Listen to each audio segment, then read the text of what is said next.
Coming up, our first red flag warning of the year, we are talking about how different materials behave with fires and the research center working to make sure communities have a safe roadmap. So joining me right now is Steve Hogg. He is the Senior Director for Wildfire at the Insurance Institute for Business and Home Safety. And I don't think a lot of people know about this organization. Tell me a little bit about that. Yeah, thanks for having me on. IBHS is a research organization that conducts research on severe weather and wildfires. And in the wildfire space, we look at how the flames, the radiant heat, embers produced by the fire exploit vulnerabilities in the structure leading to its damage or loss.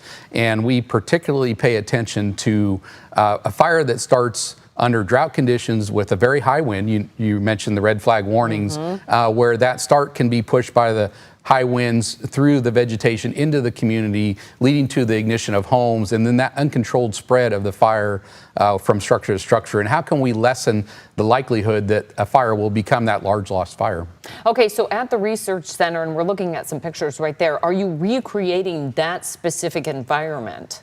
Yeah, the best that we can in a lab environment, and it's the only facility in the world where we can realistically recreate that type of environment, and really looking at those embers and that structure to structure fire spread. And we take a three-pronged approach of modeling the physical research, and then after a large destructive wildfire, going out and doing post-fire analysis where we can take what we learn in the lab to the field and validate that that is what we're seeing, and then also take stuff that we see in the field back to the lab and continue to evaluate it. You know, it was really interesting. I was talking to Steve just a moment ago. You started your work boots on the ground in the field, and you said there has been a lot of change that you saw about 2015 or so. What are some of the biggest takeaways now that you've kind of transitioned into this now research role? I think one of the biggest takeaways is that there's more widespread threat to wildfires than what we typically realize. We saw that where the Eaton fire burned very deep into Altadena, and same with the Palisades fire burned through to the Pacific Ocean.